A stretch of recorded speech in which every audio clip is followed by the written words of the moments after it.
Olá, Oi, boa noite, boa noite, tudo bem? tudo.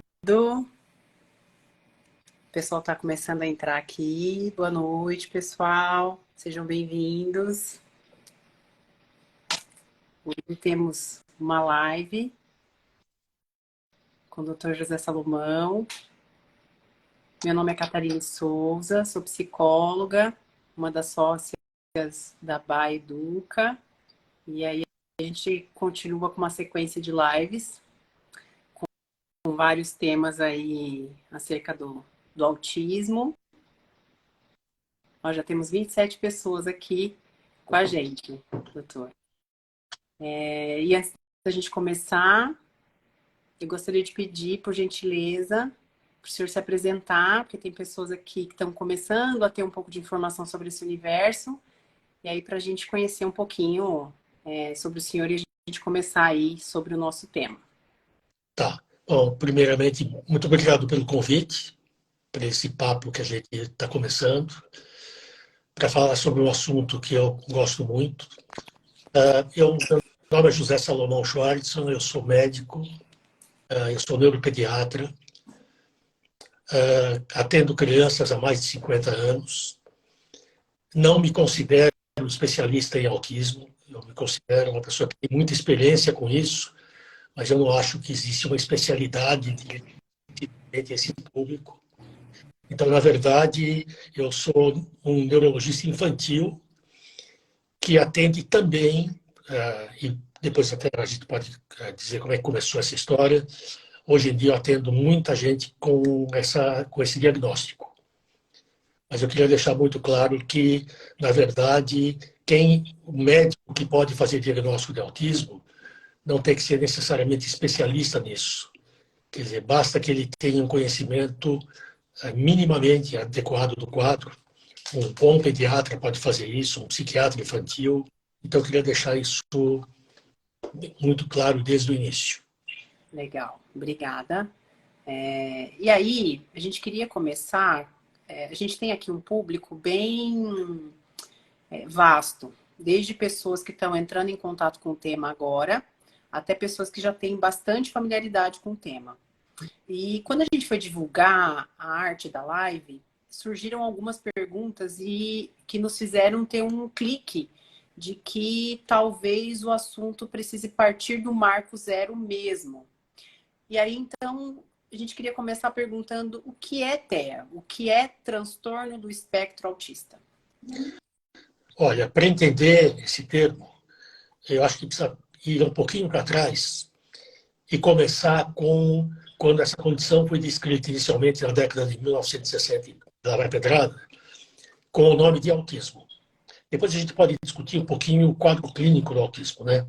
Perfeito. Mas à medida que o tempo foi passando, aquele quadro que foi descrito para um grupo muito limitado de crianças era um quadro aparentemente muito homogêneo, todas as crianças eram muito parecidas. À medida que o tempo foi passando, foi se ampliando muito o critério de diagnóstico. Então, crianças que antigamente necessariamente tinham deficiência intelectual, a partir de um determinado momento, a gente começou a ver que não, que você poderia ter quadros mais ou menos severos, e conceituou-se que, apesar de serem muito diferentes em termos de severidade, todos cabiam dentro de uma mesma gaveta. Uhum. Esta gaveta chamou-se um espectro, que, na verdade, o espectro é nada mais do que uma noção matemática, estatística, em que eu tenho algo que vai daqui até aqui. Uma régua. É uma régua. Então, o que você quer quando você fala assim, transtorno do espectro do autismo? São indivíduos que têm uma determinada condição, que têm características clínicas comuns, mas que variam desde esse sujeito, que é muito comprometido, que é aquele que foi descrito lá em 1960, até o sujeito que é um CEO de uma faculdade e é um sujeito brilhante em todos os aspectos. Então, é isso que deixa, às vezes, as pessoas um pouco que estranham muito, como é que coisas tão distintas são a mesma. E eu acho que essa é uma Cabem, é uma discussão que cabe mesmo, né? Hoje em dia, acho que já cabe se esse espectro é mesmo verdadeiro ou se eu estou colocando numa mesma gaveta coisas que talvez não sejam iguais. Mas hoje, o que vale é esse termo, é transtorno do espectro do autismo, onde cabem todos esses indivíduos. Então, transtorno se reporta a algo que o indivíduo tem que o afasta da normalidade, que causa prejuízos. Espectro, a régua, que eu acabei de definir, e o autismo, que é a tal condição que a gente daqui a pouco vai discutir um pouquinho como ela é definida e quais são as características mais importantes. Entendi. Tá, então acho que a gente pode começar um pouquinho por aí com a seguinte pergunta. Doutor, como é que eu sei se o meu filho é autista? Bom, o autista que eu chamaria de clássico, que é aquele que tem todos os sinais, todos os sintomas e que tem um grau de severidade avançado, ele é muito facilmente identificado na medida em que você conhece as características. Então, o que caracteriza o transtorno é a presença de uma dificuldade muito grande na forma como ele interage com as pessoas. Então, são crianças e adultos que aparentemente nascem sem aquilo que faz parte da nossa biologia básica, que é relacionar com o próximo. Então, para esses indivíduos, aparentemente falta isso. Eles apresentam também, em graus variáveis de comprometimento, distúrbios da comunicação.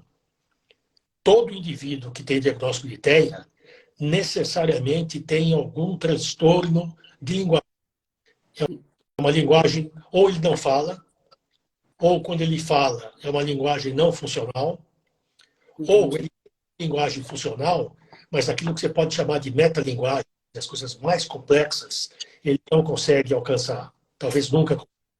E a presença de comportamentos repetitivos, que são estereotipias motoras, que é o hábito de ficar correndo em volta de uma mesa, que é o sujeito que tem o flapping, que é o abanar de mãozinhas. Então, esses três aspectos do desenvolvimento estão afetados. E para que seja a TEA, isso deve se iniciar nos primeiros momentos do desenvolvimento. Então, é uma condição que se inicia no período muito inicial de desenvolvimento e que pode acompanhar, e em geral acompanha, o sujeito para o resto da vida. Entendi. Mas qual é a pergunta que você não vai me fazer, que eu não vou ter? Quando eu consigo, numa criança pequena, dizer que ele é autista? Perfeito. Então, Era uma pergunta até da nossa caixinha de como eu perguntas. Doutor, como é... Então, eu saquei isso antes de você perguntar. Então, qual é o problema que a gente tem com isso? Primeiro, eu não gosto de usar o termo de diagnóstico precoce. Porque precoce, no sentido de muito cedo, você erra muito frequentemente esse diagnóstico. Eu acho melhor falar em presença de sinais de risco. Então, se eu tenho uma criança de 1 ano e meio, 2 anos e meio, que olha pouco para as pessoas, que não fala, e além de não falar, não tem o que você pode chamar de atitude comunicativa, ou seja, não falar não é um problema para o autista. O problema do autista, ele pode até falar, mas ele não se comunica. Então, são crianças que ou não desenvolvem a linguagem, ou desenvolvem uma linguagem muito pouco funcional. E tem, por exemplo, não aprende a fazer tchau, não manda beijinho, quando eu chamo pelo nome, não atende. É muito frequente essas crianças começarem a busca por uma fonoaudióloga com a suspeita de que são surdas, porque os pais contam isso. Olha, quando ele tinha 1 ano e meio, 2 anos, a gente chamava, e ele não sabe o nome dele, hoje não atende quando eu chamo. Então, esses sinais, que são aparentemente discretos, qualquer pessoa que tem um mínimo de vivência com uma criança de 1 ano e meio, 2 anos, pode não saber o que é, mas tem que identificar que é um fator de risco de alguma coisa que esteja acontecendo. O que tem acontecido muito, e eu acho que é lamentável que aconteça, é que muito frequentemente a mãe percebe isso com 1 ano e meio, 2 anos, e o médico dela, que eventualmente conhece pouco autismo, vai dizer, não, mas você está muito ansiosa, cada criança tem o seu tempo, É uma espera, mas expressão comum, é né? muito comum.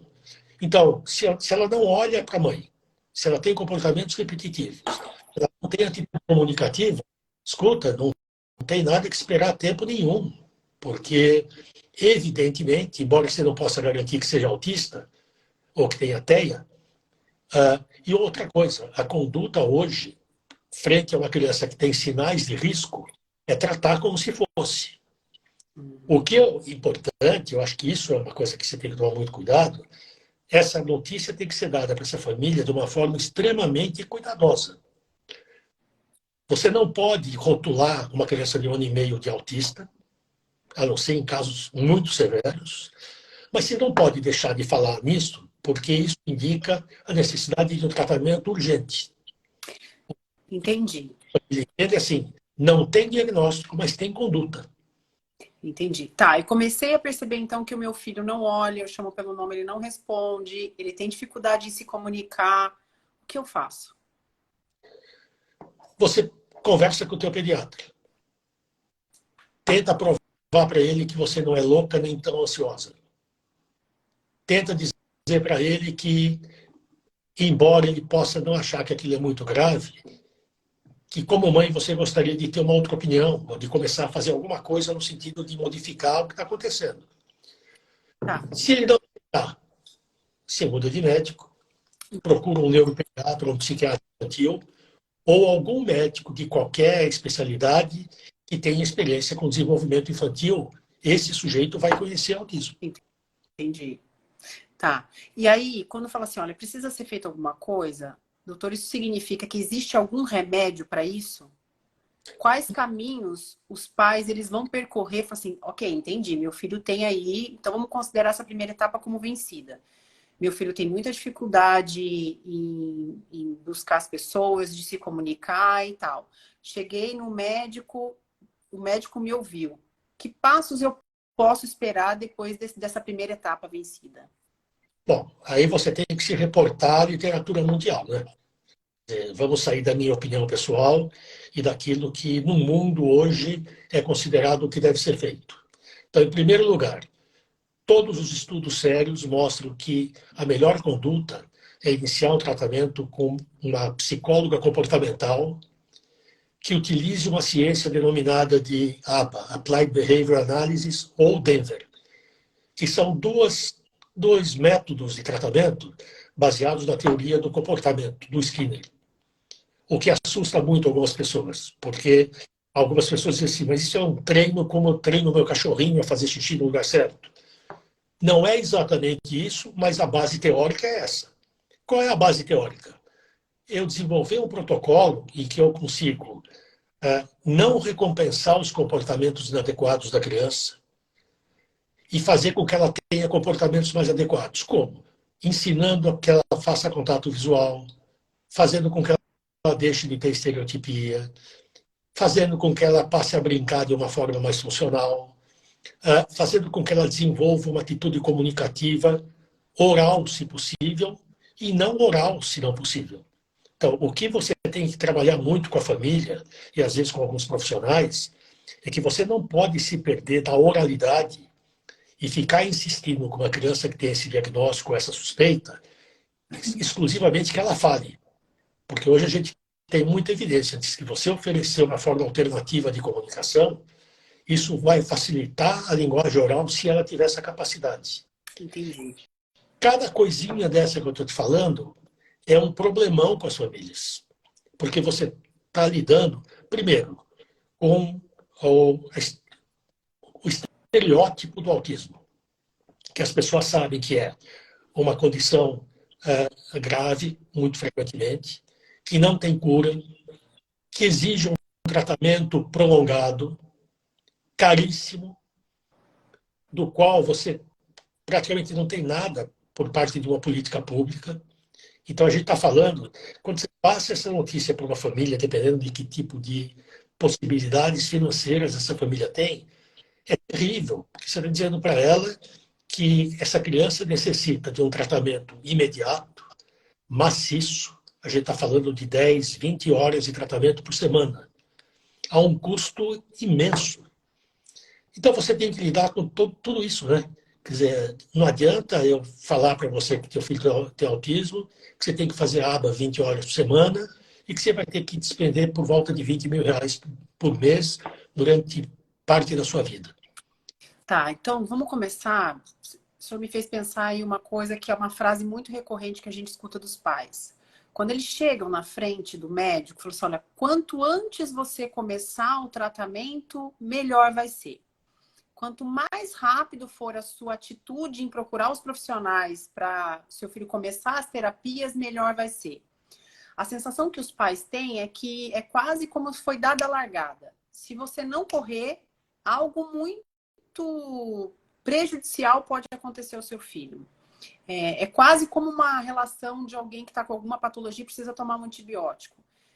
Você consegue explicar um pouquinho o que significa quando o médico diz, olha, quanto antes, quanto mais rápido se iniciar o tratamento, porque me parece que liga uma chave de uma ansiedade para um universo que é, eu vou correr, mas eu vou correr para onde? Eu vou correr como? E como eu sei que eu estou correndo certo?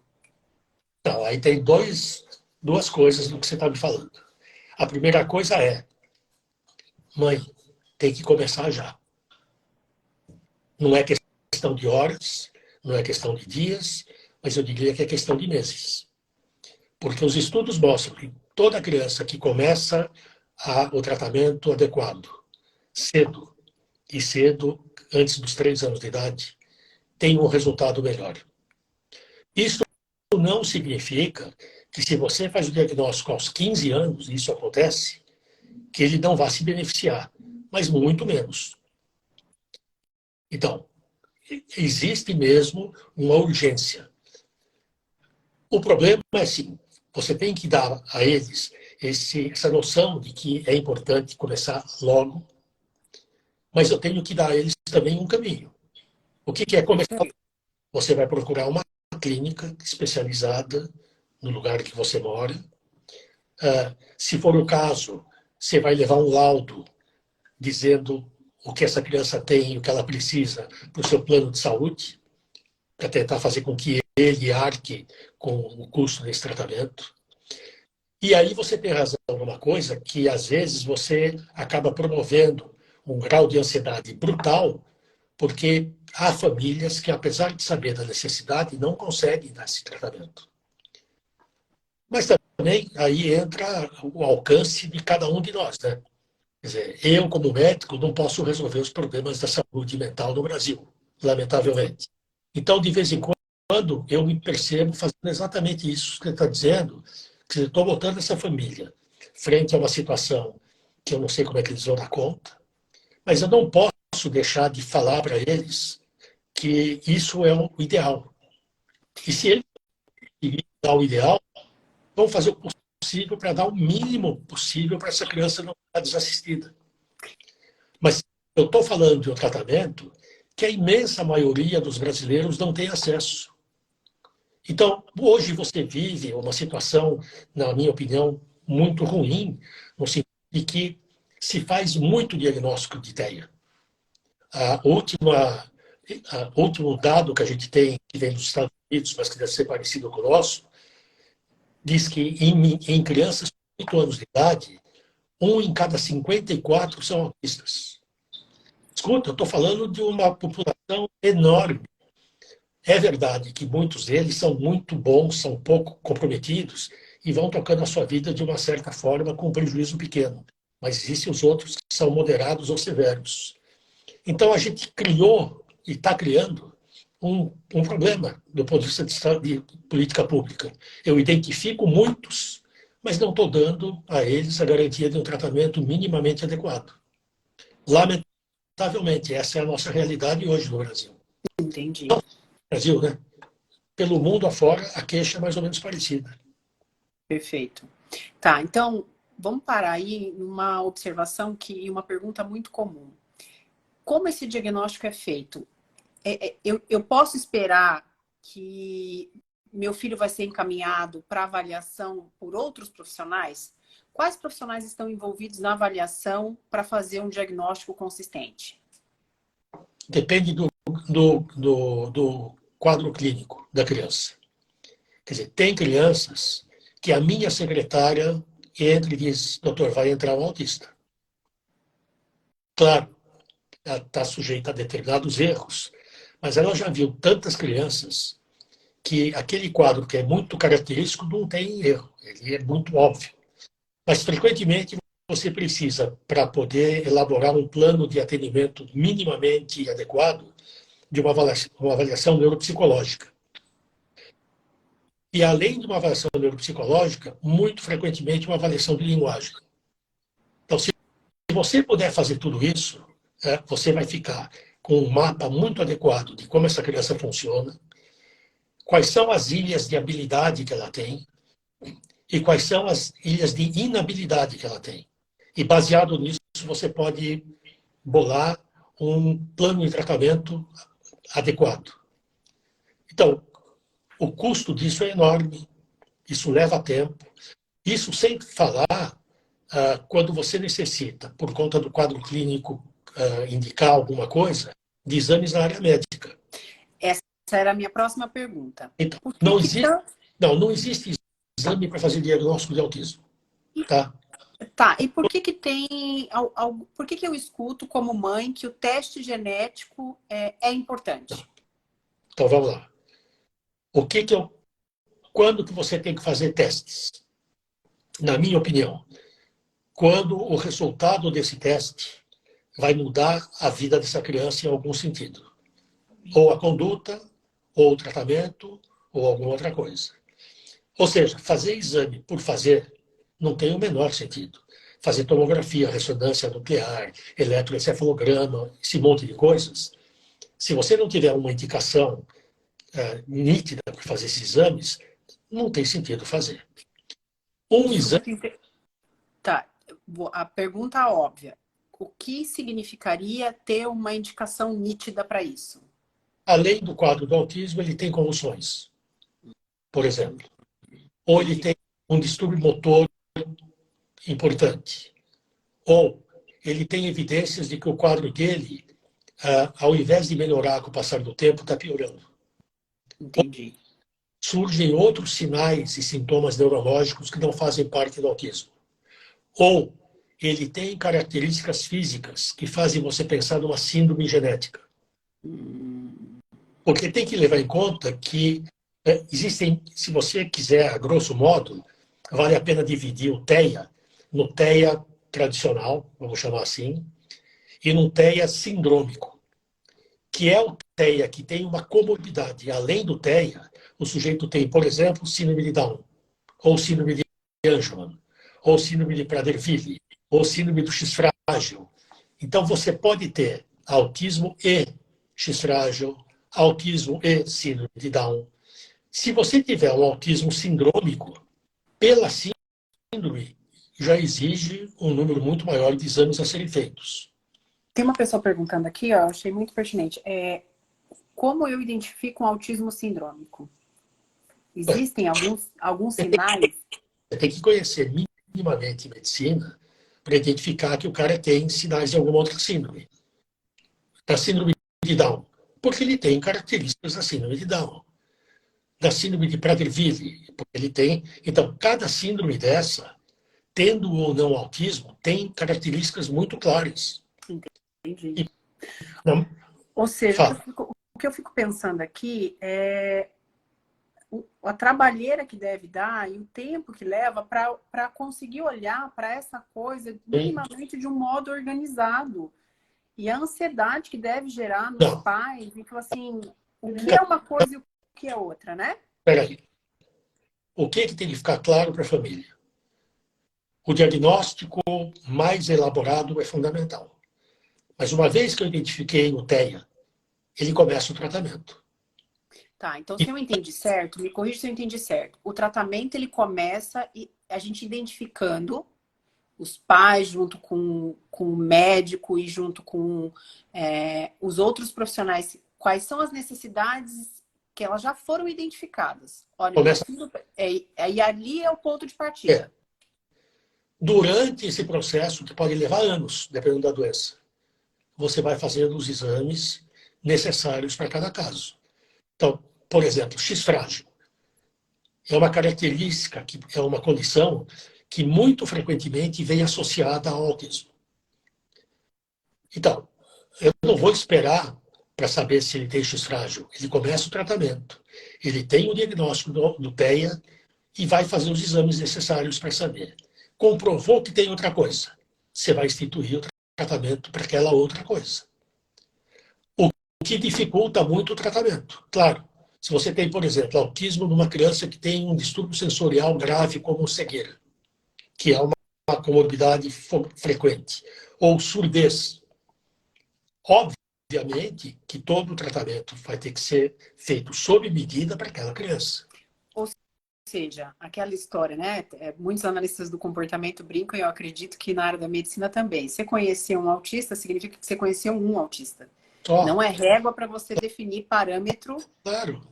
Esse parâmetro que eu acho muito comum, fala assim, meu filho é autista, o seu também é. Pronto, agora a gente começa uma régua de comparação. Não, ou coisa do tipo assim, o meu filho é super afetuoso e me beija e abraça.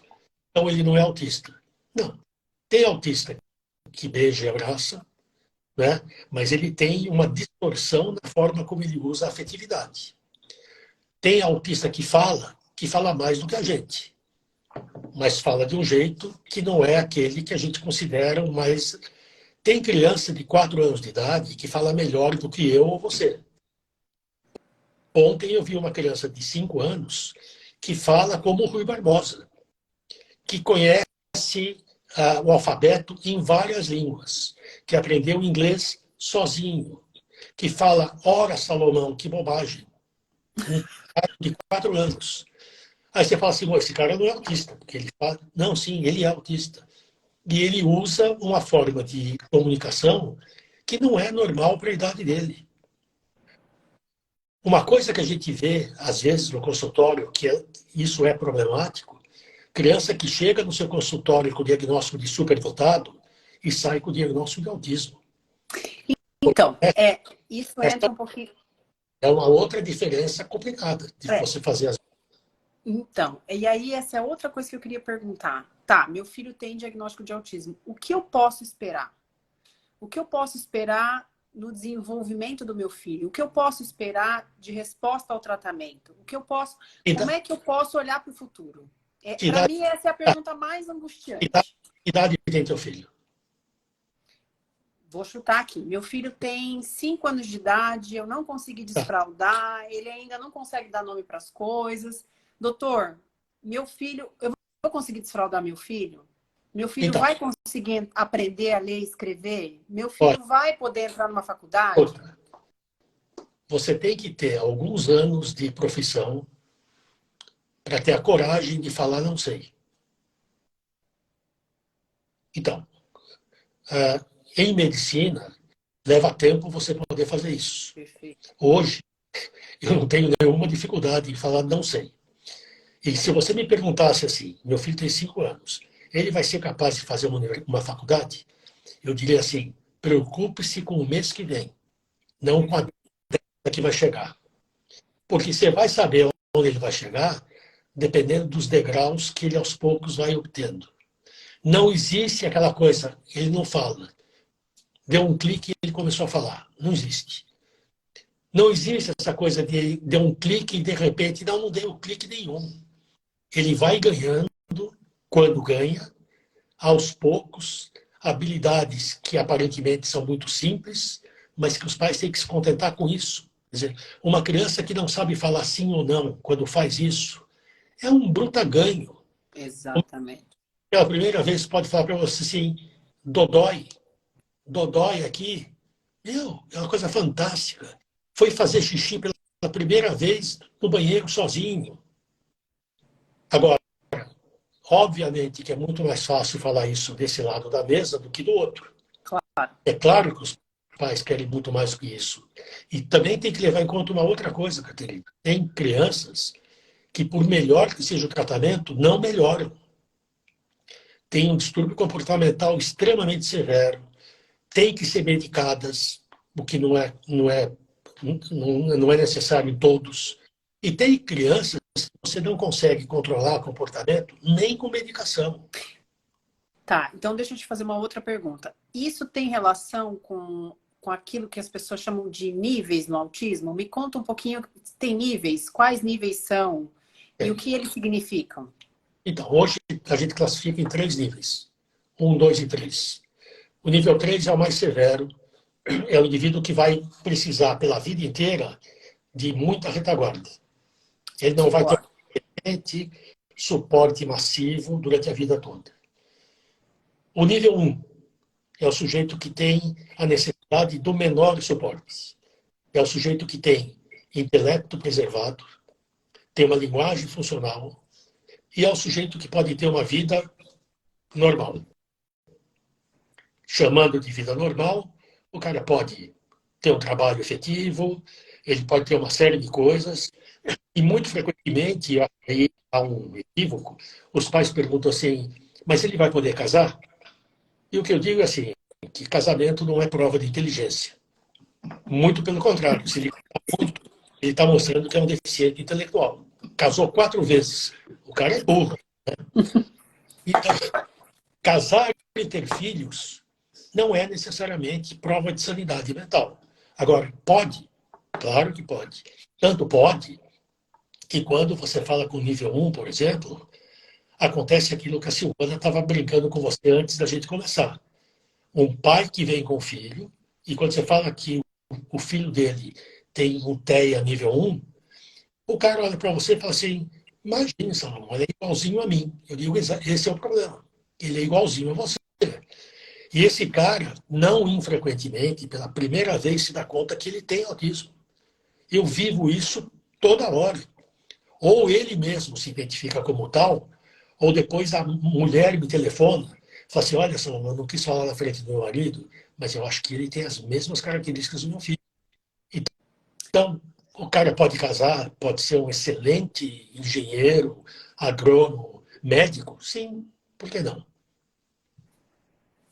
tá. E aí, existe a possibilidade do meu filho ter um diagnóstico em um nível e passar para outro? Então, depende da idade em que você faz a avaliação. Então, numa criança pequena, se você me perguntar qual é o nível, vou dizer que não dá para falar. Tá. Porque se eu for avaliar uma criança de 2 anos que não fala e que não se comunica, ele é severo. Mas ele é severo naquela idade e naquelas condições. Então, se eu falar que ele é nível 3 e com 2 anos e meio ele começa a falar, e com 4 anos ele começa a ter um brincar funcional, ele já é nível 2. E quando ele mostra que ele consegue fazer uma universidade, ele é nível 1. Então, numa criança muito pequena, não dá para você dizer. Né? Quando é que você começa a perceber isso? Por volta da idade pré-escolar, escolar, você já começa a ter uma boa noção disso. Então, antes disso, eu insisto muito com a família. Não dá para classificar. É impossível. Entendi. Ou seja, também não é uma condição engessada. Não, aliás, você pode ter o problema inverso. Imagina uma criança que adquiriu certos comportamentos adequados, está começando a se comunicar e, por conta de condições ambientais extremamente desfavoráveis, ela regride como uma criança típica também pode regredir. Entendi. Então, pode, pode. E tem um tipo de autismo que chama autismo regressivo, que acontece em 30 a 40% dos casos, que é muito comum. Você tem a história que a família te conta meu filho nasceu sem problema nenhum, teve um desenvolvimento motor normal, começou a falar um pouquinho, começou a brincar, e aí ou de repente, ou aos pouquinhos, foi perdendo as habilidades que tinha. Então isso pode acontecer, em geral, entre 1 ano e meio e 3 anos de idade. E aí, evidentemente, você tem que fazer o diagnóstico diferencial, quando possível, entre um autismo regressivo ou uma regressão por conta de problemas ambientais. O casal se separou. O que é muito comum e é compreensível é que, como essa perda se dá entre 1 ano e meio, 2, 3, e nessa faixa de idade acontece muita coisa, então, se por acaso o casal se separar, vão atribuir a separação. Se essa criança a vacina contra a Covid, vão dizer que foi a vacina da Covid. Se ela começou a comer algo diferente do que antes, alguém vai te dizer que foi alergia alimentar. Se ela teve otite, que toda criança da cidade tem gente dizendo que a otite é causa de autismo. Não. Pode ser um gatilho de um autismo regressivo. Entendi. Então você vê que autismo é muito mais complicado do que parece. Né? Não é aquele quadro estacionário, todos iguais, é fácil de fazer o diagnóstico. Não, não é. Eu acho que tem nuances que são um pouco mais complicadas. Entendi. Existe a possibilidade da gente pensar em qual é um tempo, quanto tempo leva para o meu filho ter um diagnóstico? Olha, a gente tem muita pesquisa mostrando isso. Então, tem teses de doutorado e teses de mestrado que estuda qual é o circuito que as mães, em média, levam e quem elas procuram até ter um diagnóstico. Então, você tem coisas absurdas, do tipo crianças que vão fazer diagnóstico, como eu te disse, aos 15 anos de idade. Tem criança que, com 1 ano e meio, você identifica sinais de risco. Então, depende dos profissionais que você tem ao teu lado, mas, a meu ver, depende muito do grau de instrução das famílias. Não adianta você culpabilizar só o médico, porque um casal minimamente informado, que não percebe que uma criança que não olha, não faz tchau, não fala e não brinca, que não é normal. Ela pode não saber o que é, mas, obviamente, ela tem que ir atrás, porque isso deveria fazer parte do conhecimento do leigo. Quer dizer, como é que você não sabe, como leigo, que uma criança senta entre 6 e 8 meses, anda entre 12 e 18, fala entre... Meu, é uma coisa que deveria ser de conhecimento global. E hoje você entra na internet, se tem dúvida, entra no Google, e se você tiver um mínimo de bom senso, que tem que ter, você vai ter alguma informação lá que pode te ajudar. Exatamente. Muito fácil culpabilizar o profissional. Né? Se o Exatamente. profissional me dá uma orientação com a qual eu discordo totalmente, pô, vai ouvir uma outra opinião. Ninguém te obriga a ficar fechado daquela opinião que é totalmente contrária ao que você pensa. Então, eu acho que tem que compartilhar um pouco isso. Né? Eu acho que é que neném não vem com um livro de instrução, né? De manual do proprietário. Exatamente. Mas tem coisa que deveria ser do senso comum, né? É ter mais essa noção de responsabilidade, né? É? Em se envolver, em buscar, enfim. Tá. Tem, tem muita pergunta aqui, doutor. Tem as perguntas das caixinhas. Fica chique, olha. Das caixinhas de pergunta do Insta. Ó, tem uma aqui. A criança pode ter tido um diagnóstico e depois perder as características e deixar de ser autista? Então, isso é muito importante. Então, deixa eu te dizer uma coisa. O consenso mundial é que autismo não tem cura. Tá? Mas você pode minimizar os sinais e sintomas a ponto de você praticamente não identificá-los mais tarde. Ficam, ficam marcas. Uma certa rigidez de pensamento, interesses muito peculiares, fica a marca. Mas marcas que são compatíveis com uma vida que eu considero normal. Uhum. Mas existem crianças que eu vejo com 1 ano e meio que têm todas as características do TEA. Todas. Que, embora eu não faça diagnóstico, eu estou absolutamente convencido que ele é autista. E eu vejo esse cara, 2 anos depois, sem mais nada. Nada. Eu tenho duas explicações. Ou o autismo tem cura, ou eu errei o diagnóstico. E eu ponho isso na mesa para a família. De forma tão clara quanto eu estou pondo para você. Isso é fantástico. E eu falo assim, olha, fulaninha, com 1 ano e meio eu não tive dúvida nenhuma de que ele era autista. Aos 3 anos e meio eu não consigo ver mais nada de autismo. Ou eu errei o diagnóstico, que é muito possível, ou a gente está começando a ver crianças que provam que tem cura. Só que isso é uma coisa extremamente debatível. Sair por aí falando que eu curo o autismo, eu vou criar um problemão para mim, porque assim, é contra tudo o que a gente estuda. Mas a pergunta é, quem foi que disse que não tem cura? aquele cara grave, que não melhora nada, não tem cura.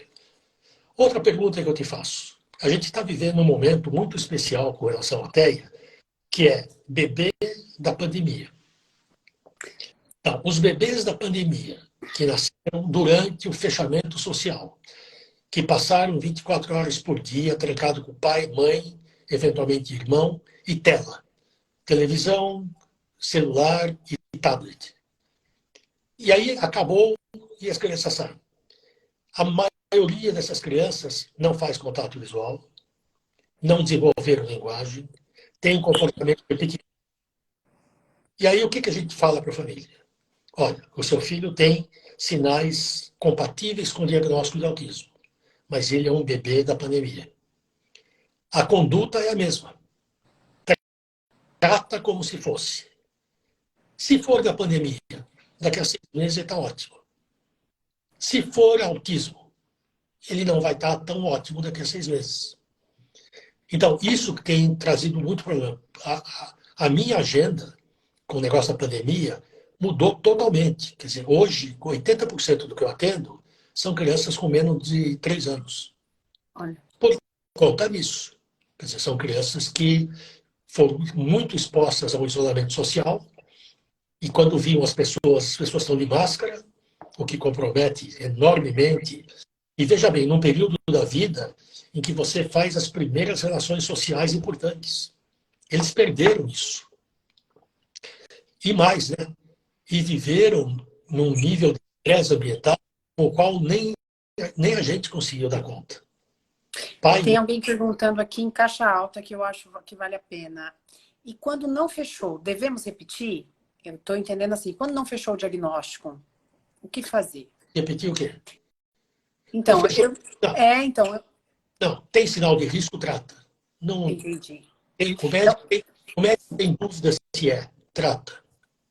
Então, a gente sempre vai olhar para a demanda que é apresentada naquele momento, não importa o nome que aquilo tenha. Não é TEA, mas existe essa necessidade. Sim. Claro que o diagnóstico importa, até porque você tem direito a determinadas coisas na escola. Perfeito. Mas quando a criança é pequenininha, não faz a menor diferença. Por isso que eu digo sempre para eles, olha, tem uma conduta, embora não tenha diagnóstico. Eu acho que isso, no momento, para algumas pessoas é o que tem que bastar. Tá. Tem outra pergunta aqui que eu achei muito interessante. Nenhum remédio deu certo para o meu menino. Estão querendo tentar canabidiol. Mas vejo que o remédio da epilepsia dele, quando junta com algum para comportamento, dá esse choque. Me conta um pouquinho aí a relação do canabidiol e tratamento para... Eu sou um médico muito conservador. Não nos costumes, pelo amor de Deus. Em medicina. Nesses tempos é melhor deixar claro isso, né? Estou sem bandeira do Brasil. Eu sou conservador. O que a gente sabe do canabidiol? Né? Primeiro, é uma droga que está sendo usada em criança há muito pouco tempo. Segundo, todos os trabalhos publicados até agora, mesmo aqueles que dizem que parece que há uma melhora do comportamento, terminam o trabalho dizendo: não temos estudos duplos cegos controlados até o momento. Portanto, o uso do canabidiol em criança ainda é o que a gente chama de off-label, quer dizer, pode ser usado, apesar de não recomendado. Mas a pergunta que eu te faço é: quem me garante que o canabidiol, num cérebro em desenvolvimento, não vai trazer outros prejuízos? Tá, vou fazer uma pergunta. Entendi. O que significa a importância, o que é um estudo de duplo cego e qual é o impacto disso para avaliar esse estudo? Então, porque tem dois tipos de forma de você avalizar um determinado produto, seja farmacêutico ou qualquer outro. Pode ser o ABA, pode ser qualquer coisa. Tem aquele que a gente chama de anedótico, que é o Zezinho não falava. Ele começou a tomar canabidiol e na semana seguinte estava falando pelos cotovelos. E aí eu ponho isso na rede. E aí o vizinho, a tia, olha, o Joãozinho não falava, com canabidiol começou a falar, vamos começar a usar. Primeiro lugar, é provável que essa mãe não esteja mentindo. Mas é possível que isso tenha acontecido por alguma razão absolutamente desconhecida, sem nenhuma relação com o canabidiol ou apesar do canabidiol. O fato do Joãozinho ter melhorado não significa que o Pedro, o Antônio vão melhorar também.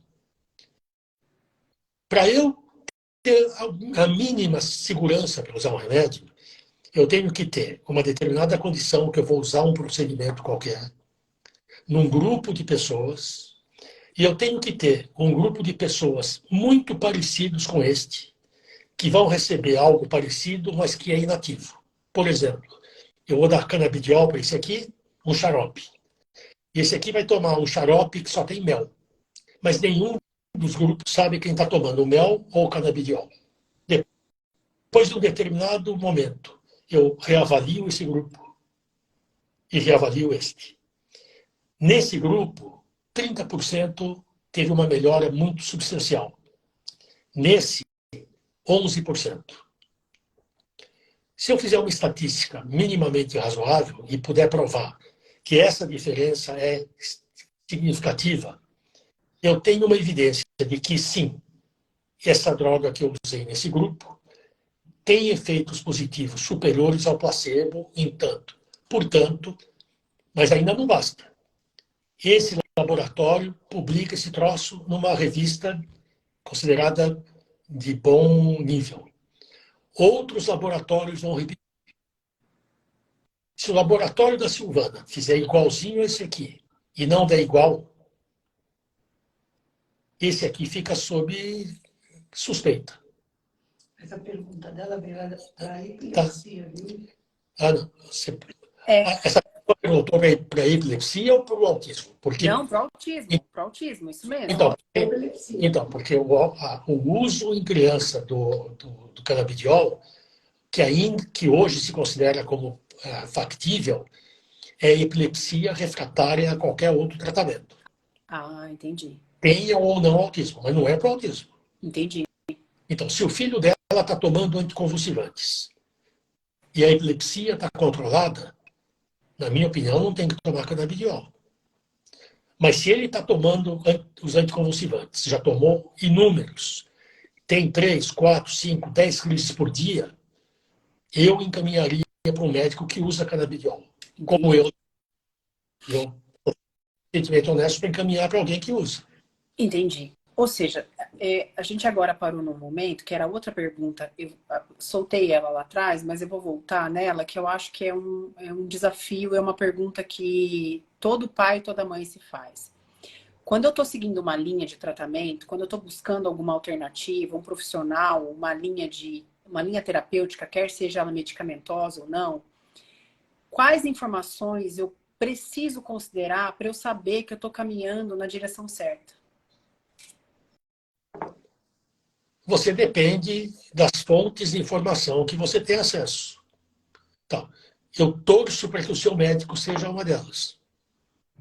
Eu torço para que você entre num grupo de mães e tenha o discernimento suficiente para saber o que é anedótico, o que é chute e o que é loucura. Se você entra num grupo de mães que está usando urinoterapia para autismo, você tem que ter um mínimo de bom senso para imaginar que tomar o xixi pela manhã não deve ser algo bom nem para autista e para ninguém. Mas você tem isso. Você tem que saber que ozônio retal, 10 aplicações de ozônio retal para curar autismo, e isso tem vídeos na internet mostrando, é algo que, liga para o seu médico e pergunta para ele. Mas o problema que a gente está lidando aqui vai muito além do racional e do lógico. Porque se você se colocar no lugar do pai de uma criança com TEA, que sabe que não tem cura, que o tratamento é longo, que os resultados são incertos, e você ouvir falar que a câmara hiperbárica cura, você vai fazer. Então, qual é o convencimento que eu tento fazer com as minhas famílias? Eu mostro para eles que existem condutas terapêuticas que não são ainda muito utilizáveis, mas eu tenho que distinguir aquelas que se não tem prova que não fazem bem, tem provas de que não façam mal, eu acho que isso é fundamental. Da outra, que não tem prova que faça bem, mas que faça mal. Então, há pouco tempo atrás, e ainda hoje usam um protocolo EF, em que você dava água sanitária para as crianças beberem. E se você for um pai cuidadoso, ela deve beber água sanitária, usar por via retal e, preferentemente, tomar um banho. E as pessoas fazem isso. Isso você comprava e ainda compra em algumas farmácias no Brasil. Gente, é desesperador. Então, e aí você fala assim, como que alguém que tem 2 neurônios, pelo menos, né, faz isso? Pelo desespero. Pelo desespero. Entendi. Ou seja, a gente está entrando agora num outro pedaço muito importante. A gente conversou sobre isso na nossa última live com a Cíntia Guilherme, ela está até aqui assistindo a gente. A importância dos pais terem suporte. Não, Não é só o filho, não é só a criança. não, Caterine, não existe uma criança doente. Isso é uma família que está totalmente em condições inadequadas de sobrevivência, né? Eu costumo discutir isso em casa. Quer dizer, quando você tem um filho que tem uma coisa absolutamente... está indo mal na escola, isso já produz problemas de dinâmica entre o casal, isso se torna foco de discussão, você não dorme à noite porque teu filho repetiu de ano, enfim. Agora, imagine isso multiplicado por 1000, quando você tem uma criança com TEA severo, né? É evidente, eu acho que esse é um problema que a gente tem no Brasil. A gente dá pouca assistência às famílias. Em alguns locais dos Estados Unidos, onde você faz uma imersão no tratamento ABA, ao mesmo tempo que a criança está fazendo ABA desse lado, a família está aqui sendo capacitada. Porque é evidente que ter uma família que seja capacitada a lidar melhor com essa criança. Esse casal não infrequentemente se separa por conta da patologia da criança. Então, sem dúvida nenhuma, quer dizer, a família necessita de um enorme amparo. Indiscutivelmente, claro. Sim. Tá, todo mundo aqui tá chovendo de perguntas. Deixa eu buscar aqui mais alguma. Nós estamos com quase 100 pessoas aqui com a gente, doutor Salomão. Quanto eu ganho nisso? Pessoal, quanto ele ganha? Qual vai Vocês ser o meu podem responder? Como diria antes, Olha, assim, ó, fã eu acho que mais, porque fã o senhor já tem bastante, né? Fã eu não tenho dúvida que ganha mais fãs, né? Tem aqui muita gente agradecendo.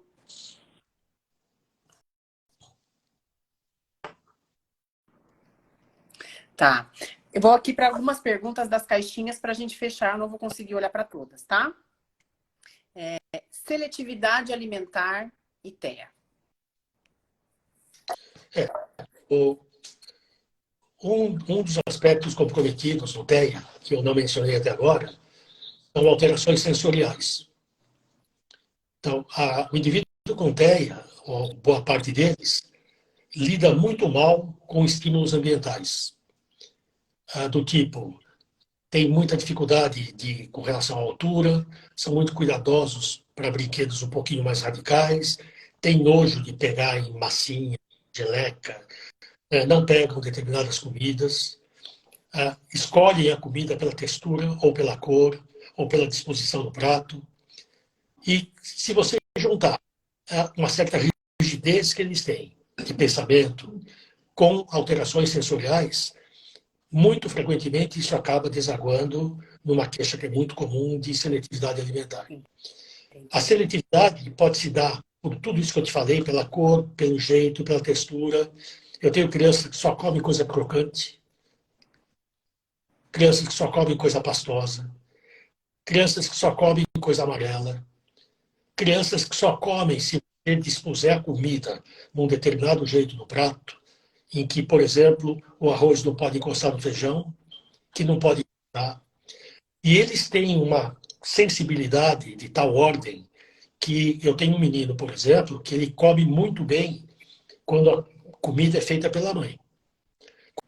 Quando a mãe não está em casa, ele não sabe disso, e o pai faz, o cara olha a comida e não come. E algumas crianças são tão seletivas a ponto de só comer, por exemplo, pipoca de uma determinada marca, ou Gente, chocolate de uma determinada marca. Então, isso é um problema. Tanto é um problema que hoje você tem gente que é especializado em seletividade alimentar. Tem todo um protocolo para você usar a técnica baseada no ABA, mas dirigida a tentar resolver esse tipo de coisa.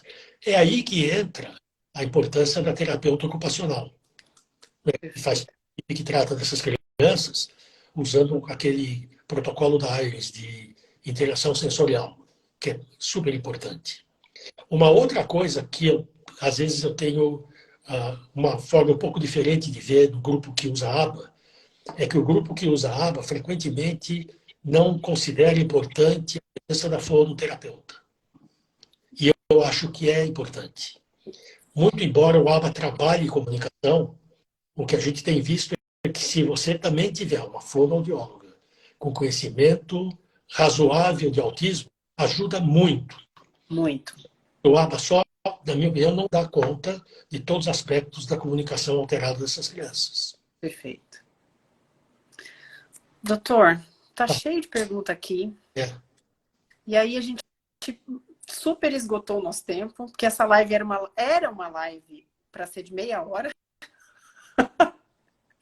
E aí eu vou ter que passar a peroba e perguntar aqui no meio de todo mundo se a gente pode marcar outras e olhar para essas perguntas com mais cautela, porque aqui todo mundo adorou, tá perguntando se vai ficar salva, e vai, o pessoal vai ficar salva A gente a live. não tem problema nenhum. Muito, muito obrigada pelo tempo, pela atenção, pelo cuidado. Disponha. Não vou levar Não, isso na educação, eu vou levar ao pé da letra. não, e agora que a gente aprendeu o caminho, fica mais fácil. Né? Agora tá. Exatamente. Gente, então não vou conseguir olhar aqui as perguntas. A gente vai resgatar todas aqui e depois vai colocar numa caixinha e a gente volta a marcar uma nova live. Vai ser um prazer. Muito, muito obrigada e bom descanso, bom final de semana. Obrigado. Pessoal, até a Tchau. próxima. Um Tchau. abraço. Tchau.